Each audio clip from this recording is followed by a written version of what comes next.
Assalamu alaikum and a good day, a good evening to all of you.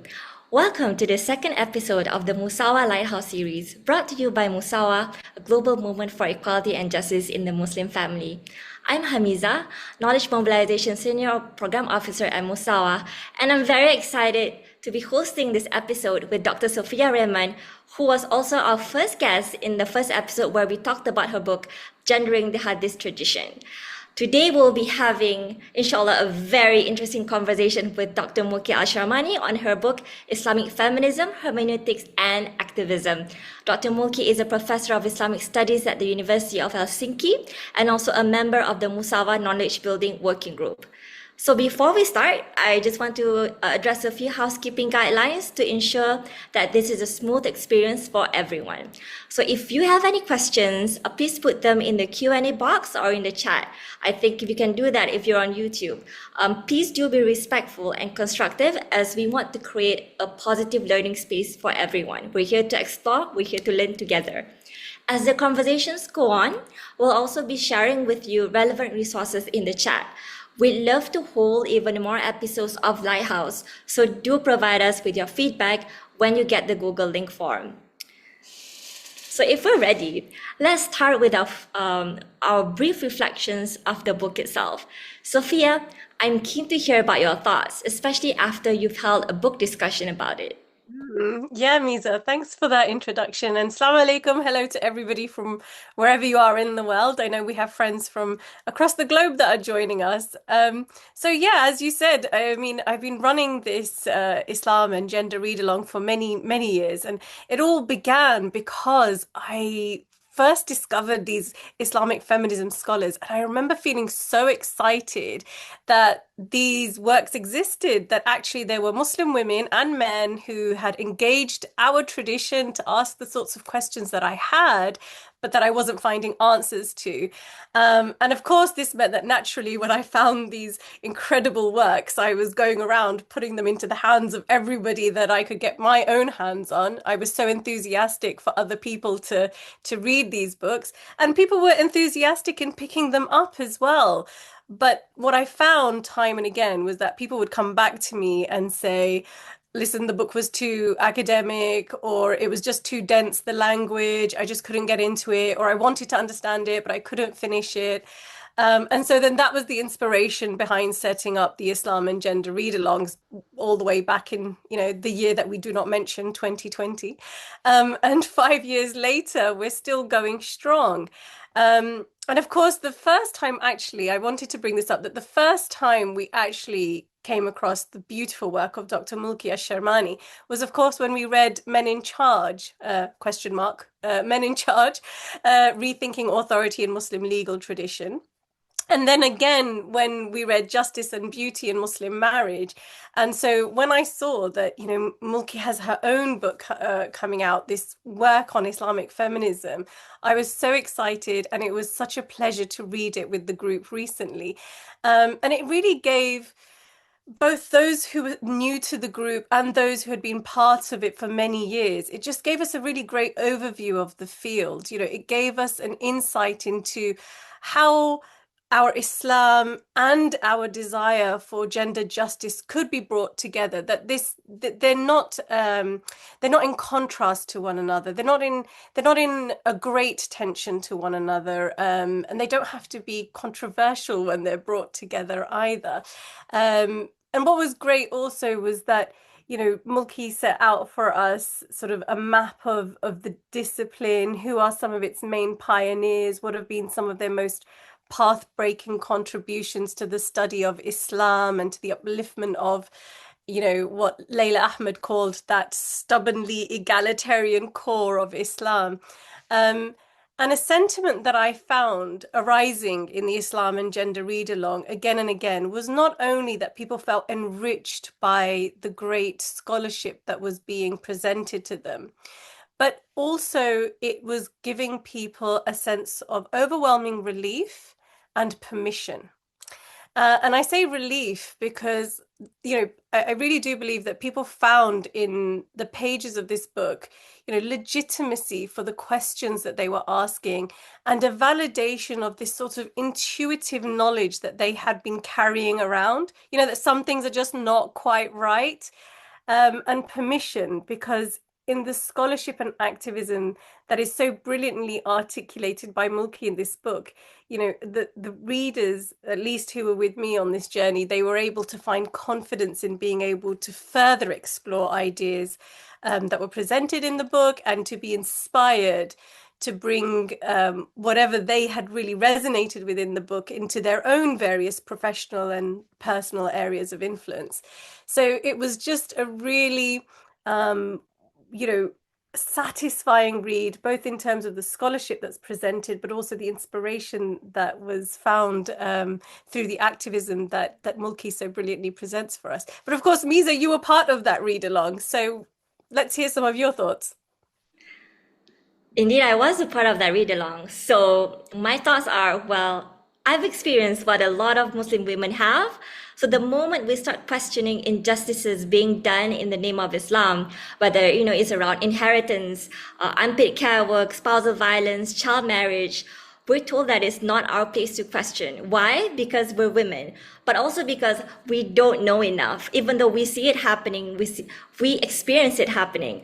In fact, once an Arabic lecturer told us women in his class, "You're studying this much, but you're all going back to the kitchen when you're older." Did not make sense to me at the time.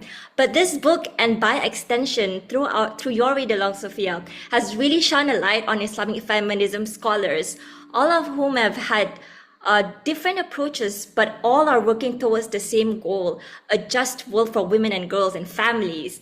And Mulki Al-Sharmani has, she's already here, but I'm so thankful that she was able to really brilliantly connect their work to activism on the ground, showing that it's not just about knowledge for the sake of knowledge, but finding ways to make the world a better place. And this book has given me, and I hope many of those who will be reading later, who will be listening to this episode, hope and encouragement to know that it is okay to have these questions, to call out against injustice that we see happening to women, to families, to know that there is knowledge within the tradition that can bring positive change. And that there's also more for us, for everyone to learn from. It's important for us to realize, and this book really helped that, to realize that knowledge, religion, isn't only limited to deciding what is a sin. It's about also about never remaining stagnant, always open to progress. And over to you, Sophia. Let's start this episode. Yeah, let's do it. So, I mean, one of the things that you've touched on, and one of the things that I've touched on as well, is actually the many voices that Mulki brings forward for us. I think there's like 9 scholars that Mulki really focuses on. Most of them, I have to admit, I was familiar with some of their work. Some of them, I did not know their work very well. And what I really loved also was that actually you found voices, Mulki, from the global south that, maybe I wouldn't have had access to otherwise. They write primarily in Arabic, for example. And I really love that you gave that broad global overview. And one of the things that struck me was actually just how diverse those voices then are, right? Because people talk about feminism as if it's one thing. They talk about Islam as if it's one thing. And then they talk about Islamic feminism as if it's a unicorn. Like, what is this thing? This is an oxymoron. Where did you come up with this idea? But those who do entertain it, again, they also talk about it as if it's one thing. So I really wanted to begin the conversation today just with what is Islamic feminism, and what the other thing that I'd really like us to think about too is why Islamic feminism and not Muslim feminism? Thank you so much, Musawah, for giving me this opportunity to discuss the book. Thank you, Sofia and Hamizah, and I really want to thank all the participants who are joining us today. I really appreciate your interest in this discussion, and I'm looking forward to, learning from you and with you. Sofia, I use the term as an analytical category, because I think, although this is a scholarship within Islamic studies, but often there's been in the literature. It's been used in a kind of like a very random way, sometimes haphazard way, and a lot of people are put in there. And then also sometimes the focus is on the identity and the word feminist. So the way I study it and present it in this book, it's analytical category. So as you said, I'm focusing on these 9 scholar activists. I don't claim they constitute all of what is Islamic feminism. It's not exhaustive. The Islamic part for me means they are intellectually working on Islamic texts in its variety, the Quran, but also the Islamic interpretive tradition, the exegetical corpus, the fiqh, usul al-fiqh, Sufism, hadith, and so on. So that's one aspect of how I understand Islamic. The second aspect of Islamic is that this takes certain theological principles or as given. You know, they are Muslims, and so they approach the Quran as the word of God, you know, and this prophetic tradition, interpretive tradition, as having a normative value and importance, but also engaging with it very critically and very dynamically in a serious, respectful, robust way. And of course, there are differences among them. So that's the Islamic part, the intellectual engagement with Islamic text, a certain faith-based premises, but a number 3, critical, robust, respectful, dynamic conversation, scholarly conversation with the tradition. And then the feminism part in me, and that's the important one because that's the one that often causes controversy, right? I again use it as an analytical category because some of the people that I have studied, like Asma Barlas, for example, would not identify themselves as feminists. Some of the very key figures in this field, like Amina Wadud, she had a dynamic trajectory about how she relates to that category that has changed. For me, feminism, again, is an analytical category. That means, number 1, a certain epistemological framework that really looks at, through these scholar activist work, they look at the question of the relationship between knowledge and power. How have certain concepts and discourses and interpretations become really authoritative? What's their trajectory? How did they come about? So the feminism part is also like an intellectual framework that is really grounded in gender studies, and also it's methodological. We can see what is feminism about their work in how they engage with these texts while they locate it still within the Islamic tradition. And thirdly, and which is very important, is that they approach it as social justice, as a gender justice project. Hence, I see them as scholar activists. As Hamizah said, they're not just producing knowledge for the sake of knowledge. In diverse ways, they are involved in bringing this knowledge to very specific initiatives that work towards equality and justice. Thank you, Mulki. So when you talked about scholar activists just now, and I can't help but wonder, as I was reading about your book, what motivated you to write this? What led you to your own scholar activism? Right. Well, I would share with you my answer to this question in 2 ways. One is the aim of the book, and the other is the trajectory that led me to this work. So the aim is actually to kind of like put together an integrated understanding of these scholar activist work, their textual work and their societal activism work. Because often in the scholarship thus far, I've noticed that you have some works about Amina Wadud, very important figure, some works about Ziba Mir Husseini, is an important figure in this field, and definitely Keshi Ali. But what I was missing, and I was hoping to contribute, is an integrated understanding of all their different works and how do they speak to one another, how their ideas build on one another, and some of them actually worked together, right?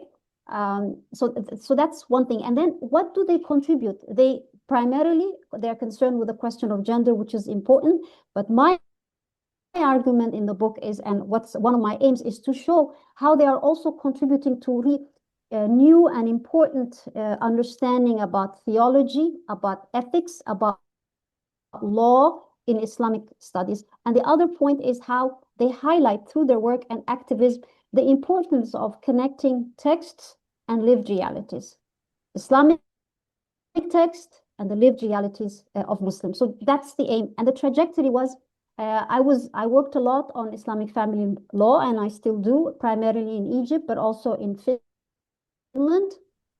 And I noticed when you deal with our family laws and its reform in Muslim majority context, since it's drawn on Islamic jurisprudence, albeit in hybrid way, often brings up the question of the role of religious authority, interpretive authority, especially in when we deal with reforms, like is this compatible with Islamic Sharia, and Islamic Sharia often conflated with Islamic jurisprudence, right? As, for example, the work of Ziba al-Husseini very eloquently deconstructs, so the point was that the question of interpretive authority, interpretive knowledge always came up, right?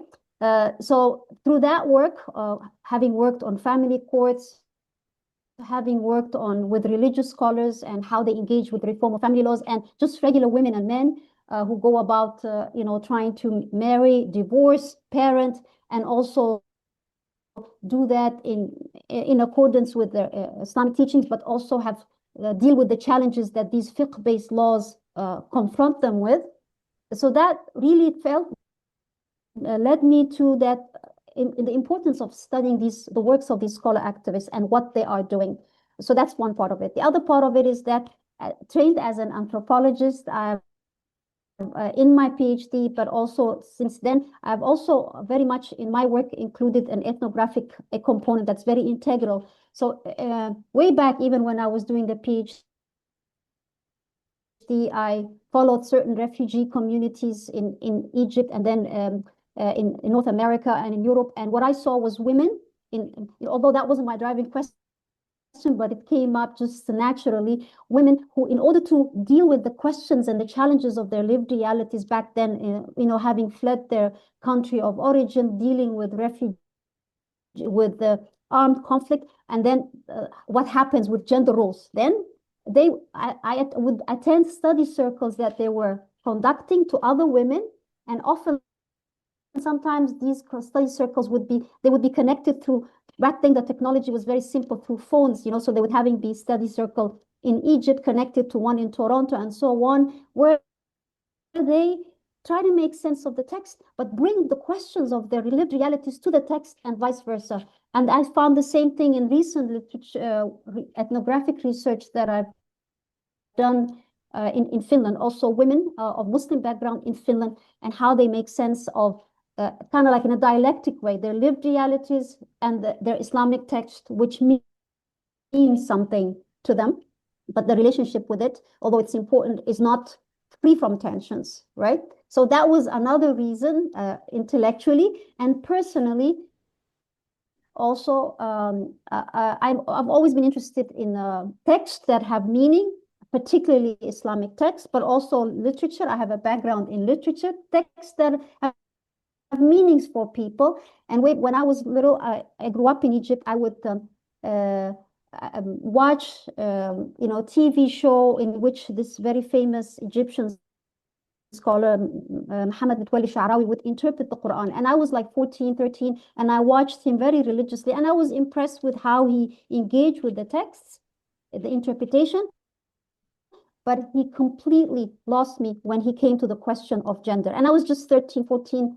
There wasn't the question of gender justice, but it did intuitively what I felt and knew about texts, about the nature of God, about the ethos in our text, did not sit well with me, and particularly it did not sit right with me because of the women in my life, like my mother, my late mother, and the kind of person she was, and other women in my life. What he said about women did not reflect the women I knew or how I felt about God and our mandate on this earth.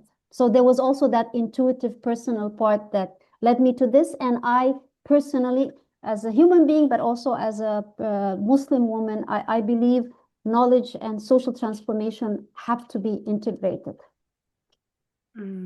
Yeah.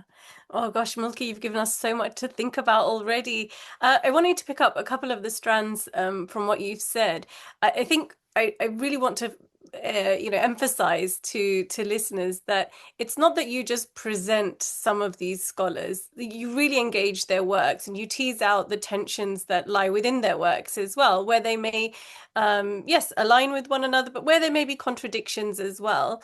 And I also really enjoyed your own engagement with the critique of Islamic feminism as well, because of course it's not without its critique too. And you really respond in a robust way. So I want listeners to know that this isn't just a presentation of scholars that constitute what we now call Islamic feminism, but it's also Mulki's engagement with their work. It's your own contribution to the field, but it's also your engagement with some of the critique that comes towards Islamic feminism too. And one of the critiques that we often hear, I hear it all the time, I'll share something on my Instagram, for example, and it will be critiquing a point which, claims to be found in Islam, a position that, for example, today I shared a reel on daraba, or what does that mean on verse 434. And oftentimes I will get responses from Muslim women who will find relief in what it has been said. They will be in agreement with what has been said, but they might say something like, how do I share what you have said without being accused of being a feminist? Because feminist has sort of become the new rude F word, and it's often because people have this idea that it's somehow a product of the West. That this is a critique that comes up, and it's one that you do deal with as well. So I wanted to ask you maybe if you could speak to that critique, because you've mentioned that feminism is more of an analytical category. Maybe you could explain that a little bit more, because you've also said that people like Asma Barlas reject that that sort of title or categorization, and then you have others like Amina Wadud who had a journey with the term, who rejected it to begin with but has now embraced it. So maybe you could just expand on this a little bit. How do we respond to those who criticize the notion of feminism as a Western product? And what do you mean by analytical category? Maybe we could go a little deeper into that. Yeah, thank you, Sophia. That's a very important question. And the way I try to address that question is a question that always comes up, is actually first to try to understand what can Islamic feminism as a scholarship has to offer, and to study that in a very systematic and integrated way. So the way I do it, and I will get to the critique in a minute, but I think what I'm going to say now is relevant to that question, is that, so when we bring these 9 scholars together, scholar activists, like Amina Wadud, Asma Barlas, Niveen Rida, Umayma Abu Bakr, Ziba al-Husseini, of course, and Amani Saleh, Asma Lamrabit, and Saadiya Sheikh, right? So what I try to do to address that question, right, is first see what are they doing with these texts. What are they doing? And broadly speaking, they are doing 2 things. One is what I call hermeneutics of deconstruction, and the other is hermeneutics of reconstruction. So hermeneutics of deconstruction is, and I want to stress something that you said earlier, which I think is a strength in these works, is the diversity. Although these are the 2 broad interpretive approaches that through which I see their work, is that how there are different methods under each. So in the hermeneutics of deconstruction, what they do is they trace how certain patriarchal concepts came about, how certain, like Umayma with Qiwama in tafsir, and why Qiwama became a male authority, or a certain patriarchal discourse that underlie the fiqh, like the work in Ziba al-Husseini's scholarship, or Ankishi Ali. Right, but also deconstructing the methodology itself, the classical methodology. How do we understand this methodology and the gaps in it? Like we've been really looking at usul al-fiqh and the 4 sources of Islamic legal theory, right? So that's part is a critique, and they do it in different ways. So the Saadiya Sheikh does something about the deconstruction in the hadith and so on, and Saleh. But the point is, this part is a critique that systematically shows us how these interpretations, these concepts, these discourses, these methodologies came about, and what are the tension points in there. So when you engage with these scholars on that level, Sofia, then the question becomes mute. Is it, are they being feminist or not? So the point is to really engage systematically with their work. So that's one aspect of it. The other aspect, which I think is very important and goes right to your question, I hope, is, which I argue is that we have not paid attention to, is their work on what I call hermeneutics of reconstruction. And I divide that into 2 levels.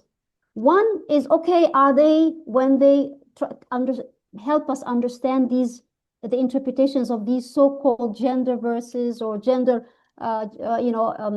discriminatory ahkam came about, okay, do they offer an alternative? And I look at that, and I think it's important also to highlight and to understand that the alternative is not necessarily, and I think that's a strength of, hey, here's the reading, here's the correct reading, but rather how you approach the text differently, what kind of different process that you can undertake to arrive at other possible rulings grounded in tradition. So that's one dimension of hermeneutics of reconstruction. Another dimension that I went into in this book and I hope to develop, and I really hope these scholar activists whom I respect and whom I've learned a lot from their work to continue in their work, is how they really, through the question of gender, they do not stop at gender. They really go into and put forward theological, ethical understandings and meanings about the nature of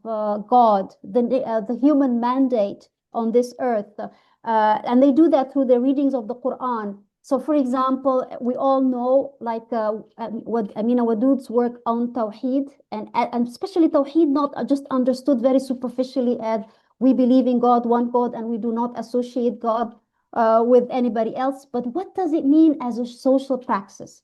Someone else like Amani Saleh, whose work is all in Arabic, and most of us in the English-speaking world do not know of her, and she looks at the concept of al-haq in the Quran, and she holistically and very methodically goes through it, and then comes up with a framework that she argues really is the main framework for understanding a human mandate on this earth, and under that, social relations and specifically gender relations, or Niveen Rida's idea of the Quran as spiritually integrative method, right?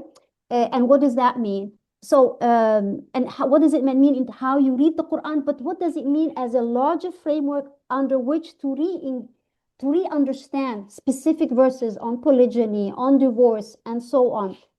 I find that part also really important, and it's grounded in the tradition. The concepts are from the tradition, from the Quran, from the usul, from the hadith, but they're also engaging with it very dynamically. They're putting forward new meanings and meanings that are not alien to us. So if anybody who's a Muslim would understand that Tawheed is a core creed in Islam, but then most of us would not think about what does it mean as a guide to how I relate to other people, and what does it mean in terms of having non-hierarchical relationships with others, or al-haq, is it just simply a concept in the Quran that I sort of understand, but if I unpack it, what does it literally mean as a way to guide social relations? So my question to you would be, is that part of that critique comes from what I argue is a lack of integrated, systematic understanding of what they're really doing with the text. Having said that, as you said earlier, it doesn't mean all of them are doing it equally. All of them are producing the same volume of work, right? There's more that could be done, Islamic feminism as a very promising subfield, right? So I think this is one thing that I wanted to highlight, but I'm happy to elaborate if you want, if you have something in mind in terms of the critique. But I thought that was a very important framework first to start with, which I think is relevant to any critique of Islamic feminism. No, I agree, and I think that's really helpful. And actually, I'm slightly amused as we're talking because I'm looking at the questions that are coming up. No, I don't think everybody can see them publicly, but we can see them, and I can see that, you know, on the one hand, we've got a question saying, "Well, feminism is like a Western term, so can't we get rid of it and come up with a new one?" And then we've got another one that is saying, "I always tell everybody that the Prophet ﷺ was the first feminist." So, you know, like even I think.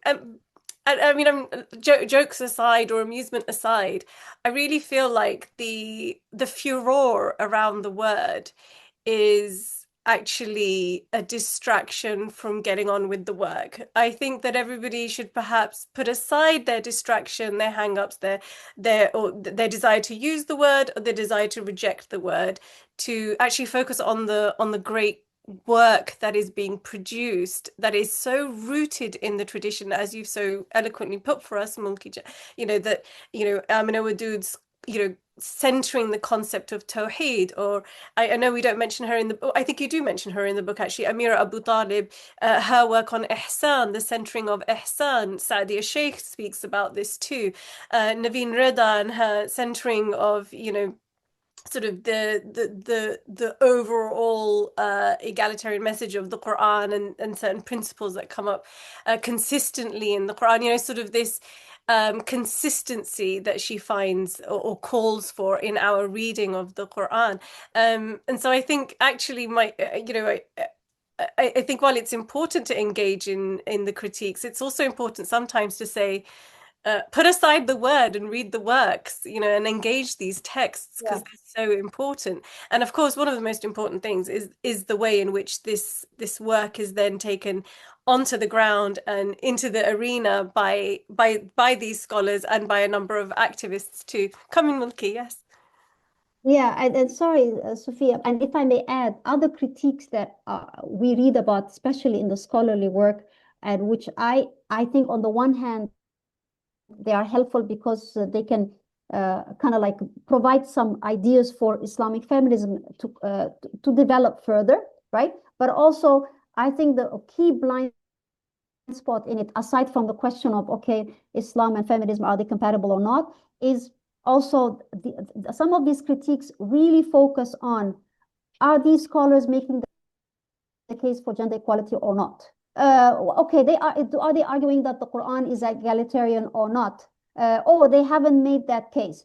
And what I try to do, if I may, I just want to share this with our colleagues here who are joining us, is that those critiques are also important, but what they miss and what I think we could learn from Islamic feminism, both also its challenges, is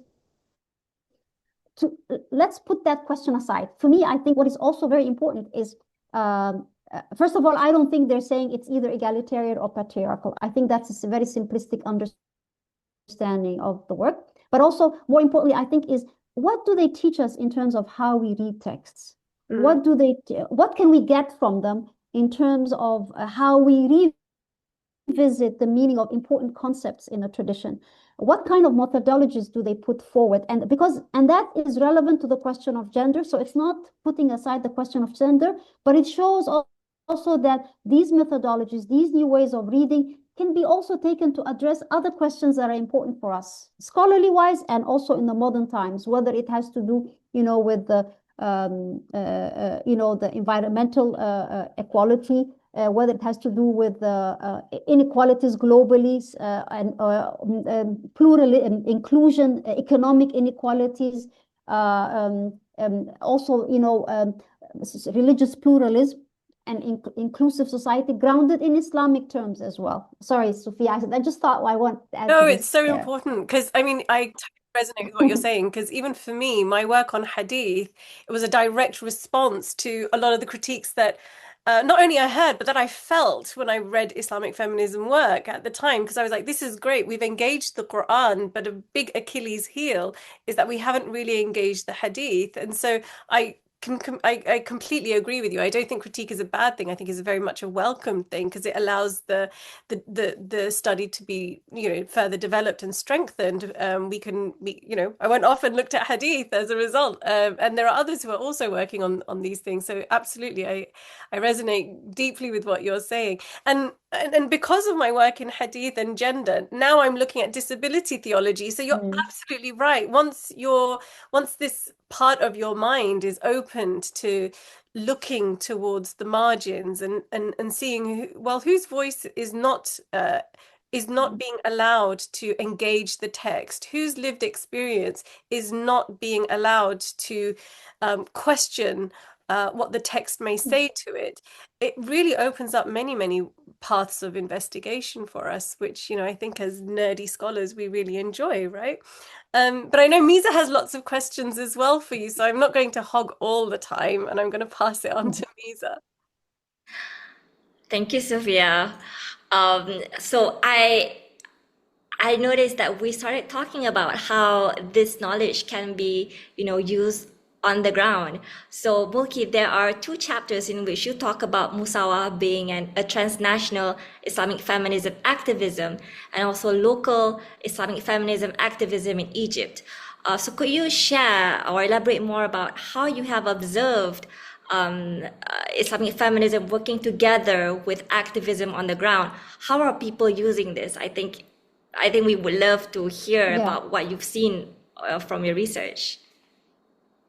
Yeah, and that's very important. Thank you for asking that question, Hamizah. And it's important because I think also, as we said, there are different iterations of Islamic feminism. The kind that I have studied is a kind that also sees integral that knowledge and social engagement towards gender equality is very important. And the way, and I only included two examples, you know, Musawah and Egypt, just to go deeper. But there are so many different other examples that I think we could highlight, you know, like Indonesia, a very important example, right? And with the initiative of the scholars of, feminist scholars, women and men coming together through the acronym of CUPI and working with religious boarding schools and grassroots communities to come up with fatwas addressing child marriage, environmental issues, the reform of the family law, and also grounded very much in Islamic terms, very much in Indonesian Islamic feminism, but also not. And the important things about Indonesia, although I just wanted to highlight, although I sort of refer to them, but I don't study them in detail, is how they present a participatory way of producing knowledge, which is an important feminist ethics things, right? You know, like working with religious scholars, grassroots community leaders, women and men scholars who are trained in religious sciences and also academics and so on. Now, when we come to this, the activism part, I think what's important to highlight, Hamizah, is number one, first of all, how the context is important. So the context in America is different from the context of Egypt and the context in Iran and the context in Tunisia. So I think we need to keep that in mind, although they can be, the question of gender and Islam might be, broadly speaking, the same, but the context presents its opportunities as well as its challenges. And one point that I wanted to highlight is to really foreground the role of the context in when does it create the space for Islamic feminism activism and not. The other thing that I wanted to highlight, and I'll give very concrete examples, is how this is not about ideas from these Islamic feminist scholars impacting, shaping, influencing reform works on the ground. That is part of it. But the other part that I was interested in also, how what's going on in the context provides opportunities as well as challenges for further scholarly work. You know, so it's a two-way street. It's not just the scholar activists. Okay, here's the knowledge. Umayma, for example, in Abu Bakr is, here's Qawama. What can we do with Qawama? How will it help us reform family laws in Egypt. That is part of the story. But in this book, I was trying to look also at what does the context have to offer. And when I studied Musawah, I studied it from these two examples, these two aspects of the lens. And the same thing with Egypt. So in Egypt, the focus was, for example, after 2011, and with the Egyptian revolution, uprising, whatever you want to call it, and then Muslim Brotherhood rule, and then the ousting of the Muslim Brotherhood, and then Sisi coming along, and then you're having a context in which Al-Azhar, the religious establishment, very much wants to take on a more visible moral role to address polarization, to address conflicts, and gender being at the heart of that issue. And hence that creating at a certain point between 2013 to 2026 space for Egyptian Islamic feminist scholar activists to work with the Azhar on a number of things facilitated by the NGO, where they trained mosque imams on, like Umayma's new understanding of, how she unpacks Qiwama, for example, and Amani Saleh's work, right? How they work together on the position paper on women with the Azhar, as well as the challenges. So I look at it as, and also how they work with women's rights organizations in order to reform Egyptian personal status law or family law, which still work that needs to be done and has been going on for a long while to come up with a comprehensive one. So that was one aspect. And then the other aspect is to study their ideas. In what way is it visible, right? So, for example, I noticed like concepts like that comes from a distinction between Sharia and fiqh that comes from Ziba bin Husseini's work becoming more present. The idea of this, so it's saying, so people who are pushing against certain gender-sensitive reforms, you get the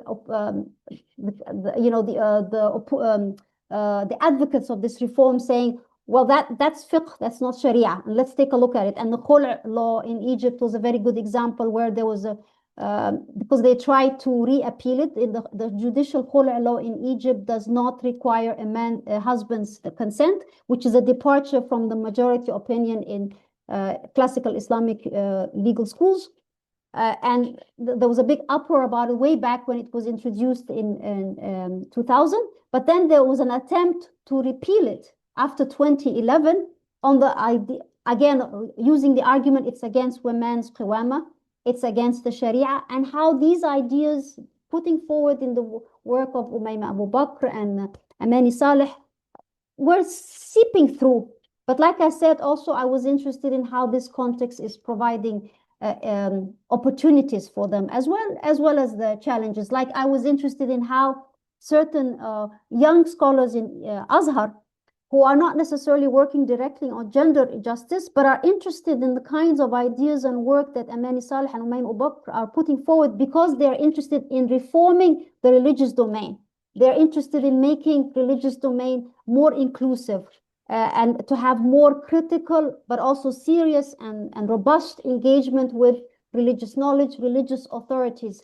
And so I observed and studied meetings between them. So I guess that's what I wanted to highlight. So you would see examples of certain concepts, certain arguments found in these works of these scholars. Yes, very much having some kind of presence and reflection in the discourses, in the arguments of women's rights activists, especially that they were working with them closely. But also, like I said, it was also about how their reform project, these Islamic feminists, intersects with other projects. What does the context to offer or not? So that's the Egyptian case, but I'm happy to elaborate. I just don't want to take over the space and time. I just wanted to follow-up question. Yeah, I do have a follow-up question. So we do get questions about like how can religious authorities or religious figures work with activists when it comes to Islamic feminism. Could you maybe elaborate on this a bit more? Like, what are the dynamics going on there? Is this an opportunity or is it a challenge? And furthermore, like, is it a path towards legitimacy for Islamic feminism in general? I was very curious about that.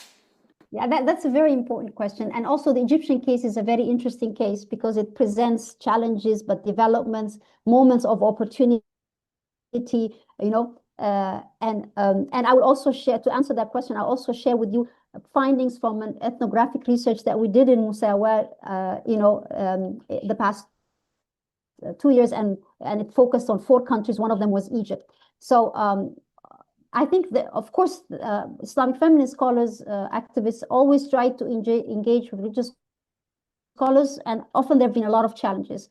Through Musawah, there have been a lot of efforts to do that in Morocco, in Egypt, and if I again focus on the Egyptian case, on the local level, on the national level, there have been these engagements and challenges. So I remember I attended a meeting facilitated by this NGO between Egyptian Islamic feminist scholar activists as well as others, women religious scholars who are interested in questions of gender from other Arab countries. And that was, I believe, 2015 or something like that in Alexandria. And there were Azhar scholars, senior scholars. And there was a lot of pushback again. And guess what? The conference was about Islamic feminism and Musawah Islamiyya.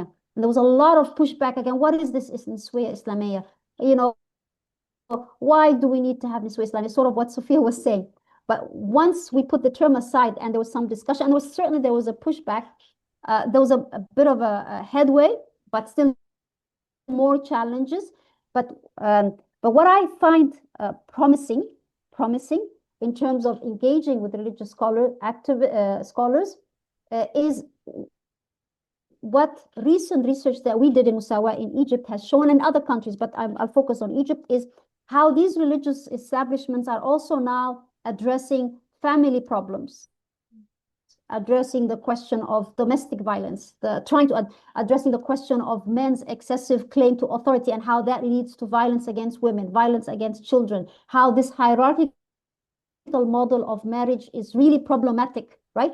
And they're not addressing it from a gender equality perspective, but they're very much share with Islamic feminist scholar activists the problem of gender hierarchy and what it causes for families. So they've been doing premarital training that we studied with our colleague Dua Shafi'i, the researcher who was based in Egypt that worked with us in this research, and I did some of that research with her as well.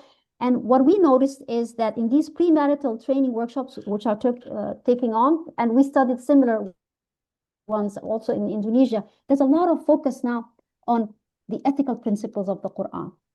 On the key theological principles, and how that should be the lens through which we should understand marriage, and they train these couples to approach marriage, and ideas about new kinds of Islamic masculinity that is grounded in these principles, the principles of like mawadda and rahma, which are the pillars, the Quranic pillars for Islamic marriage. How this hierarchy is not helpful from an Islamic perspective, from an ethical, spiritual perspective, but also not good for the family and not good for one's happiness, the individual happiness. That Islam is also is about you as an individual being at peace with yourself. I see that perhaps opening opportunities for how we engage with religious actors, trying to explore that common ground where we discuss at least problems that we agree on, there's a problem from this hierarchical model of marriage. There's a problem with that. And then to look at how do we address it. So I see that as a promising area. So I wouldn't say one needs the religious establishment as a legitimation. I think we need to break that. We can break that not by adopting an adversarial position towards religious institutions. Of course not. We engage with them constructively, but we claim authority, and by we I mean Islamic feminist scholar activists, by also producing this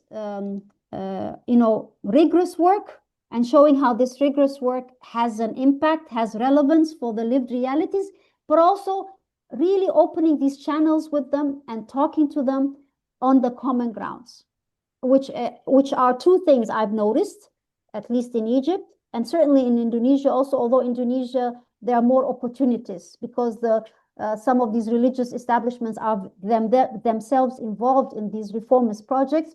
One is where the problems of gender hierarchy that more actors now are realizing, not just women's rights activists, not just Islamic feminist scholar activists, and more where we should go, I think, the importance of ethics, Quranic ethics and Quranic theology, not just as abstract ideas out there that we sort of know, but as concrete framework that should really guide our relationships with one another.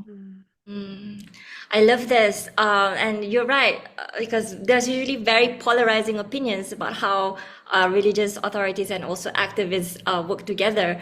But now we've moved on to this making knowledge concrete, and I'm curious as well, from your research, how have you seen these activists on the ground, whether formally or informally, how have they sort of repackaged knowledge? How have you observed that? Could you share it with us?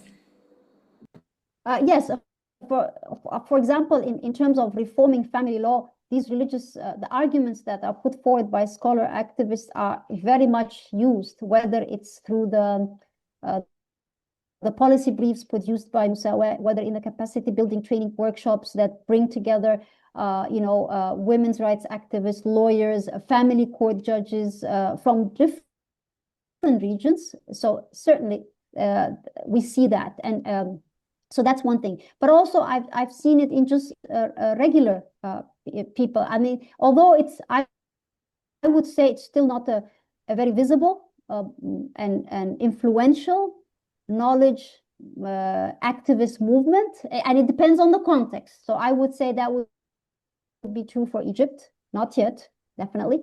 But it's also reflected in some of the cultural works that are being produced, TV serials, and novels, and psychologists writing about the problem of the hierarchy and male authority. So I see like an intersection between these ideas and different actors in the society that are also becoming more and more cognizant of the problem. And I think what we should shed light on, whether as researchers or whether as scholar activists, is how this knowledge is relevant in different ways. First of all, how does it feed in legal reform of family laws? And we can pinpoint very concrete examples in terms of family laws, whether it's in Morocco, whether it's in Egypt, and elsewhere, Indonesia, right, and elsewhere.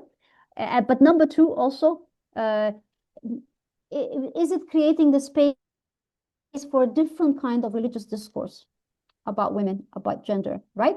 And number three, is it present in the public discourse, whether it is through books, novels, even if there's no direct line, but at least the ideas and the concepts are there. So I think we could look at its impact on these different levels. And the impact is uneven, of course, uneven. We cannot claim that it's even, whether it's depending on the national context or depending on these different dimensions. But it's definitely clear that that there are efforts, informally or formally, is happening here. Sofia, would you like to take a gauge at the audience's questions a little bit? I will. Thank you. I mean, we've got questions. We could go on for another 3 hours with Mulki, but we've got to share with our audience.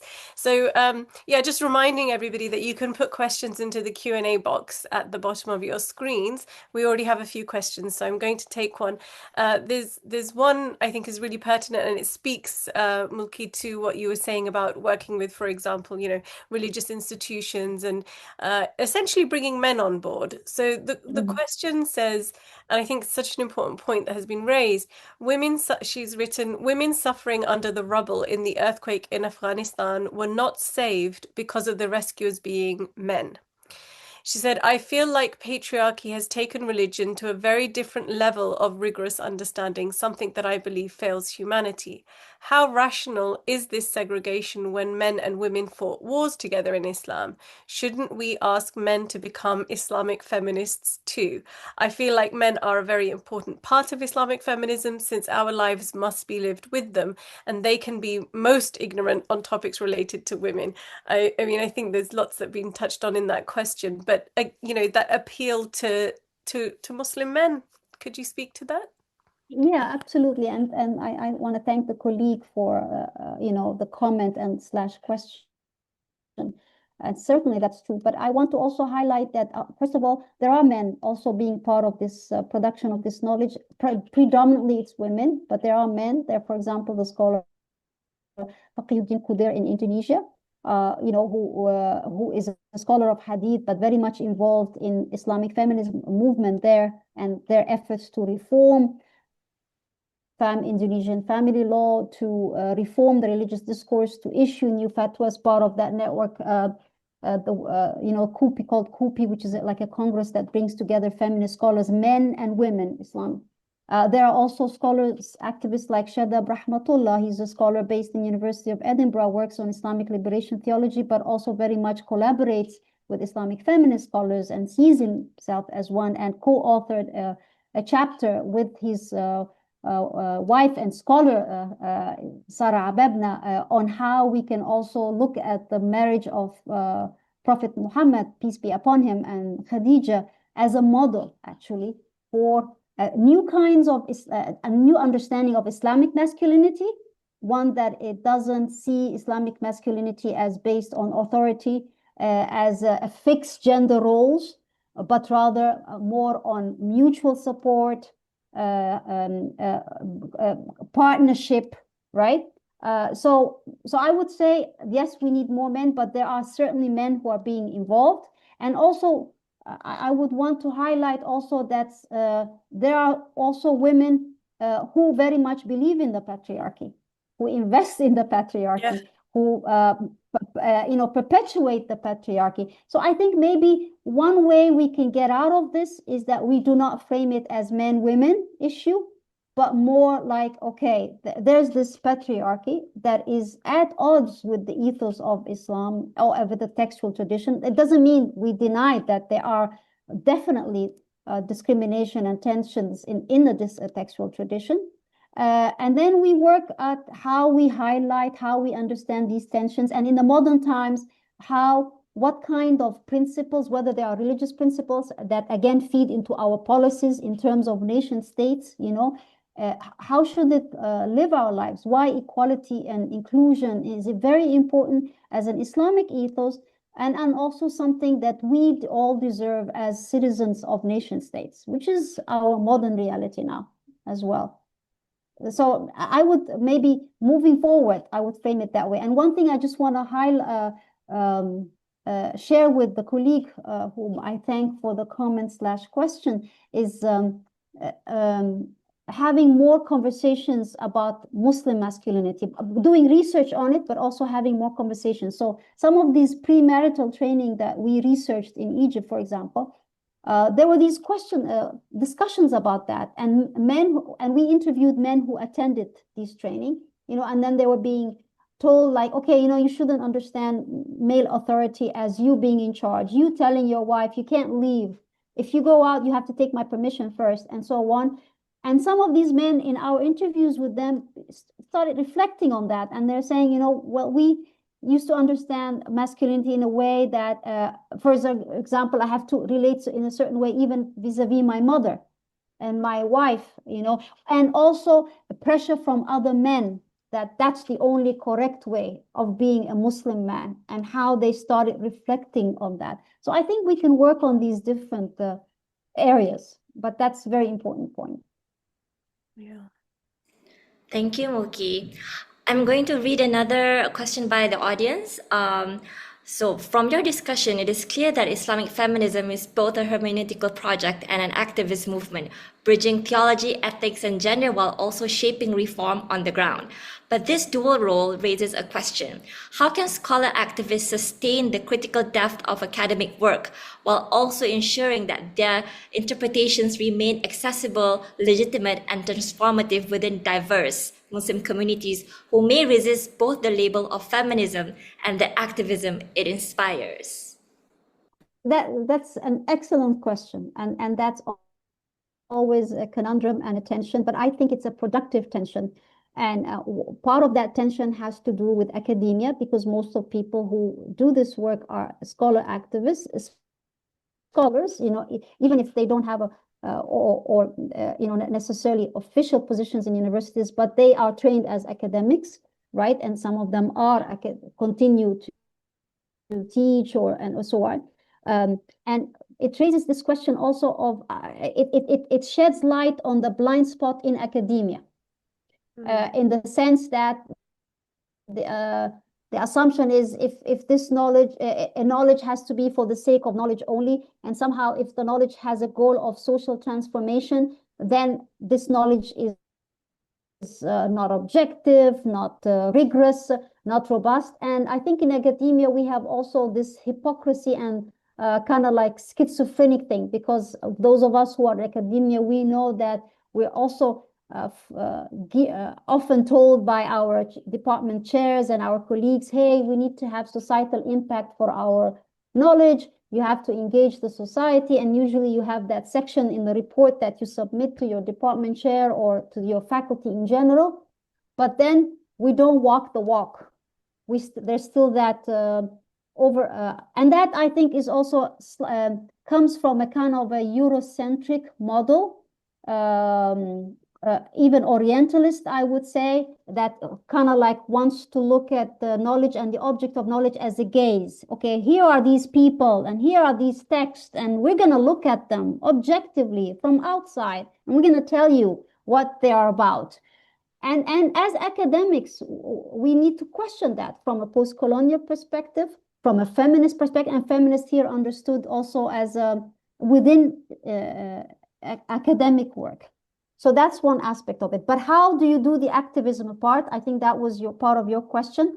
And that's hard on several levels. Number one, time-wise, not everybody gets that opportunity. And also the network. Do you have the network or not? That's why one of the reasons why I studied these scholar activists is that they were involved in different ways. Some of them very much in a collective initiative like Musawah, others also in like Umayma Abu Bakr being a co-founder of an NGO called Women and Memory Forum, and the same thing with Amani Saleh, others doing their own individual activism in their countries, like in America.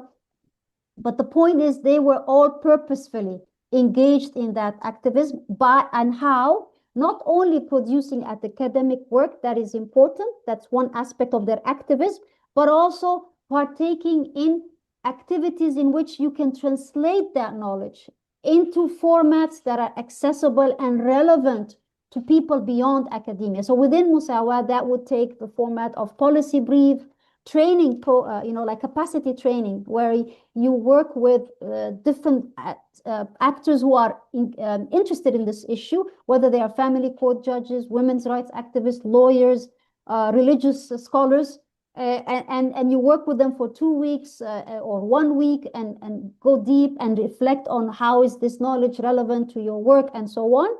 And for example, in Women and Memory Forum, which is the format that co-founded by Umayma Abu Bakr and others, they also do do these cultural products, like where they narrate stories about women by women. Some of these younger generation also, they write stories that kind of like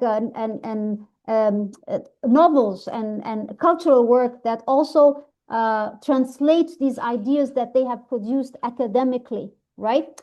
Someone like Ziba Mir Husseini doing the documentary about divorce Iranian style. So the point also is to find activities and ways through which that is a very important, you're right, it's not simply about academic work.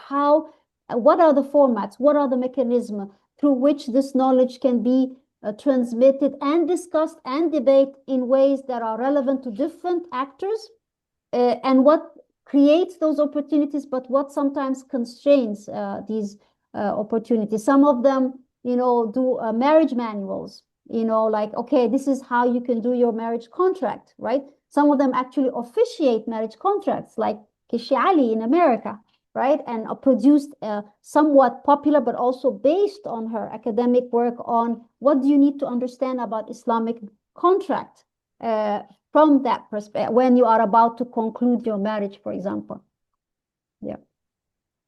I actually really enjoyed that part of the book as well, seeing the creative ways in which people were taking this knowledge and, disseminating it in their own sort of personal and professional capacities. I really enjoyed the idea of people making stories as well and using that narrative because sometimes you need to make things relatable, but you also need to put enough distance between your audience and yourself so that or the message that you're giving rather, so that people can depersonalize it in order to be able to look at it objectively and not react in the ways that we're often sort of socialized to react to certain things, right? So I really appreciated that. And of course, you speak about Musawah in the book too, and Musawah did their Musawah Artists Collective project last year, which was, a great example of ways in which the knowledge can be transferred, if you like, in accessible ways.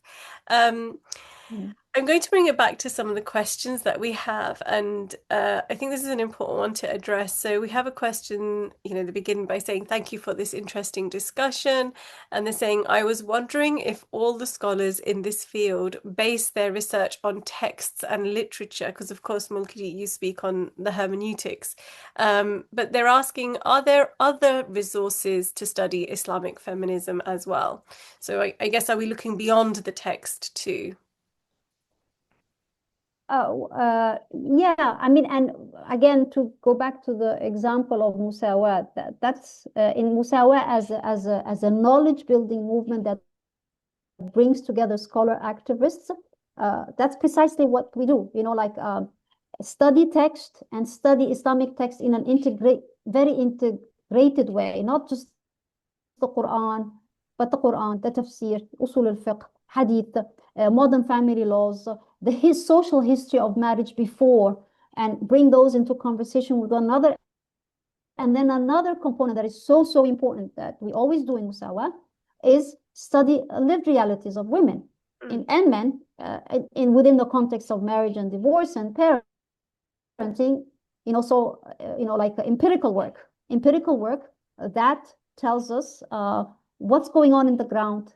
How does what's going on the ground speak to what we see in policies, in laws, but also what we see in authoritative religious discourse and Islamic text, and the other way around. And also the lived realities show us that how people, it sheds light on the problems, but also sheds light on people's agency, what they do, how they make sense of religious norms, legal norms, so it diagnoses more of the problem, but it tells us, it pinpoints also the needs and the creative strategies that people undertake, and particularly women when they suffer from these injustice, legal and societal, which are often justified in the name of religion. But of course, religious patriarchal interpretations are not the only cause. Now, in terms of individual scholars, are they able to do that? That's so if not necessarily. Some are able, some are not. Some are, just focus on the text, because as individuals, you can't do everything. And others, that's why, again, I go back, if we want to learn and also critically evaluate this subfield, this movement, we need to understand it in an integrated way. We can't just focus on one scholar activist or the other. Like, we want to bring them together. Yeah. Thank you, Mulki. And so there's a pretty unique question here. The two questions that's kind of like related. So the question is, one part of it is Islamic feminism a response to coloniality? And combining with that is, how can we compare Islamic feminism with so-called white feminism? Are there any points of convergence/divergence between them? Yeah. Thank you for that question. It's very important. I mean, some of the critiques that have been targeted against Islamic feminism from some very important and respectable Muslim scholars who also value Islamic feminism, but argue that, okay, maybe that's a blind spot in Islamic feminism, is that, okay, it doesn't have a post-colonial perspective, that it is maybe just by focusing on the gender question and not taking into account neocolonialism and the project of Western imperialism right now manifested in so many ways that they are kind of like just reproducing unreflective liberal feminism. And I think we have to take some of these critiques individually, and I think some of these critiques have their issues in the sense that they tend to focus on one aspect of the work of the scholar activists, but they don't look at their activists, for example. they read, they analyze certain things that the scholar did in a certain interpretation, and they say, oh yeah, they're just interested in gender equality, and that's a liberal notion, and so on. That's one thing.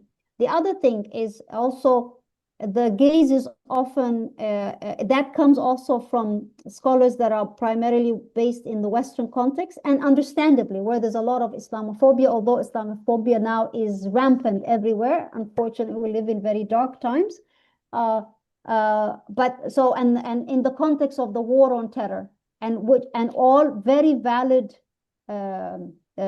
challenges, certainly, but then it tends to cloud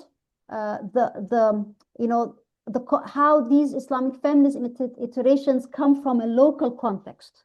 So it doesn't look at what's going on in Indonesia in its own terms. It doesn't look at what's going on in Egypt, and even though it's a well-intentioned critique, what happens is that it kind of like overshadows local concerns, right? So this is one thing that I wanted to highlight. But I want to take the question in another way. Could we take it as a call for Islamic feminism to open the horizons? Could this be also one of its future directions, where the question of gender justice and theology, but especially that I see them more and more going in the question of the interplay, the close relationship between Islamic theology, ethics, and norms understood as law, broadly speaking, right? Since they're going there, right? So I think, yes, certainly this could be a new terrain where also we see the gender justice question could be also a question that takes us into, justice, broadly speaking, and imperialism and colonialism and oppression, political oppression. And so I think the conceptual building blocks and the methodologies of Islamic feminism can take them there. I don't think it has happened quite yet in a more so I see it also. I want to understand the question as a way forward. Now, what does it have to do with white feminism? Nothing. I would say that would be my short answer. In fact, I think one good thing about the kind of, and again, I want to emphasize again and again, I'm not speaking for all different iterations of Islamic feminism. I'm focusing on these specific scholar activists. And, what I would say is that in some ways they are misfit. And I think it's a good place to be, intellectually, ethically, misfit in the sense that certainly they are distinct project, and also very clearly from white feminism, particularly white feminism that is blind to neo-colonial issues, white feminism that sometimes intentionally or unintentionally reproduces the question of, let's save Muslim women from brown black men, right?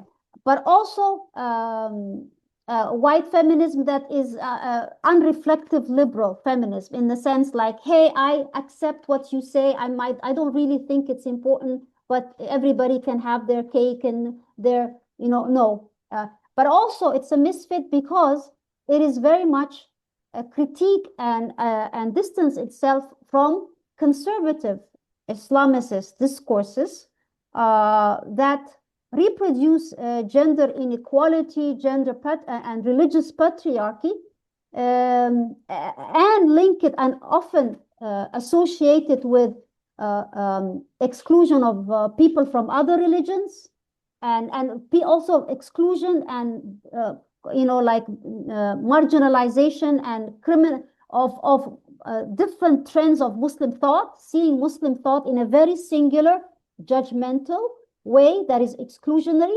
So Islamic feminism is not that, at least the one that I'm studying is not that. So, and also it's a misfit because although many of the people who are producing it are primarily academic scholars, a misfit because often in academia also they are seen as, okay, you are, there's this is a faith-based inquiry. These are a bunch of Muslim women going around, but I would say this place of being a misfit in vis-a-vis all these different entities is a good thing, because it allows this kind of project in its knowledge aspect as well as in activist aspect always to be self-reflective. Hopefully, I think that's and not because when you fit neatly into one category, that's where complacency happens, I think. Yeah.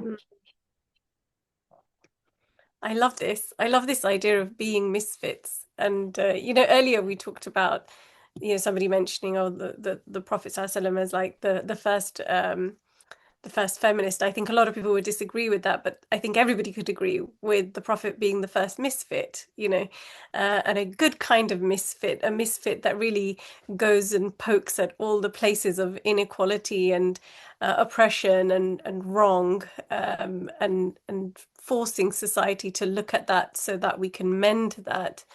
I'm tempted, Mulki, to go for one more question, but I also don't want to overextend you. So I want to seek your advice. Shall we go for one more question? Sure, I'm enjoying this. Absolutely. Yeah. Okay, great. Yeah. Okay, so there's a question that's just popped up. It says, for sure, people must get over their hang-ups with the term feminism, but the re-entrenchment of white supremacist patriarchy does not help. How then might the expression Muslimah theology be for circumventing some of the baggage carried by feminism? I mean, I think this speaks to an earlier question as well. And actually, I realize it speaks to a question that we didn't answer too, which was why Islamic feminism and not Muslim feminism. So I guess we're going back to sort of, naming of things, which is important as well, of course. So yeah, your views on sort of, the expression of Muslimah theology, and why are we going? Yeah. Yeah. Well, that's the term that Jerusha Rhodes goes for, and very important interlocutor of Islamic feminism, and in fact uses their methodology to do very important work and builds on it further to do very important work that is on comparative feminist theology, which is also another area we want to talk about, like, bringing in other religious traditions and having this constructive mutual learning as well. I think that's an area that I would say yes, and for someone like Rhodes, it's her way of not rejecting feminism as she explains in her work, but like having that kind of like fluid space, and for her because also she wants to highlight that she is a Muslimah. That's important. I'm a Muslim woman doing this work as a scholar activist. And for her, because theology is very important. So she is interested in putting forward new theological knowledge, theological understanding, right? I mean, yes, but for me, I'm using it as just as a lens, okay, so why not, let's say, for example, in what way I am kind of like not, I wouldn't say married. I'm happy to explore other lens, but why am I saying feminist? Let's start with the feminism part, because I want to keep the part about feminism also as knowledge, feminism as methodology, and not knowledge and methodology that not only and certainly not just white feminist scholars contributed to. Like when you read the work of, like we have pioneers like Layla Ahmed, like Amina Wadoud, like Fatma Mernisi, so that aspect of it. So so it's a way of claiming ways of unpacking authoritative knowledge and where it comes from, concepts, a way exploring new methodologies of reading the text while still being grounded in the text, in the textual tradition. So if we can find another name for it, I'm happy to explore that. So I'm using it more as a tool. Now the Islamic part rather than the Muslim is because again, for me, it's more like like it's just a heuristic tool. It's a way of being clear that it's about Islamic texts, right? Islamic text. That's one part of what they do, right? And also, I'm highlighting the part about the faith-based inquiry. Now, the part about Muslima is interesting because, okay, first of all, it can be done, as we said, some men are also undertaking this work, right? More women are doing it, but there are men. So do we say Muslim, Muslima? That's one thing. The other thing which is interesting is that I've also, some of the people that I supervised who are very much interested in this work and have done very important work where they used Islamic feminism techniques to produce Islamic feminist knowledge academically. And in fact, for example, adopted Umayma Abu Bakr's methodology and looked at the creation story and started also, although they were not Muslims, but they started with these premises that, okay, I'm going to explore this tradition with the premise that it has a normative significance, using the methodology very robustly, and then produce new knowledge looking at the question of creation story, and even did that with Jewish tradition. There's a PhD student who defended a few years ago who did that. She calls herself, she's not a Muslim, she calls herself. So there's also that part about, and this is a question that I put to you also. So can there be a space for also people who are not Muslims, but still start from that same points that I said, engaging with these texts, interested in the social justice aspect of it, accepting the premises that Muslims would accept, and then undertaking that academic inquiry. I don't know. I'm not saying it should be one way or the other, but these are the things that come to mind to me when we look at the question of Muslim feminism or Muslima theology. That's And great. I'm not so, but I'm open to it. I'm just trying to explain how I've been using it and also what I see happening as more knowledge is being produced, right? And I think when we use the term feminism, it does connect our struggle to the struggle of other women around the world too, because really, as Angela Davis so beautifully put it, none of us is free until all of us is free. So, there is an interconnectedness. Whilst our main source of inquiry, main priority for inquiry is through an Islamic lens, is through the Quran, is through the Hadith, is through the legal tradition of Islam. It's through interrogating and working with and being in conversation with that sort of intellectual heritage that we have. It is still connected with the freedoms of other women as well who are not Muslim too.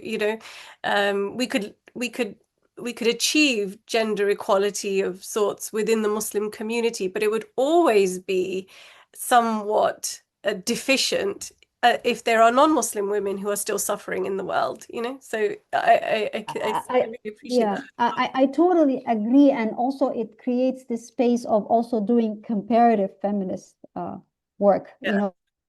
and that's Jerusha Rhodes is doing that, and also I've had the privilege of co-teaching courses that does this kind of Islamic feminist hermeneutics and readings historically, and also looking at modern times with colleagues, and we work on the Abrahamic tradition. So we look in Islamic, Jewish, and Christian, and that have been incredibly beneficial and insightful. Also to look at the women and what they do in these other traditions and how this question is addressed, the patriarchy, but also how it can be a way into learning deeper about these religious traditions.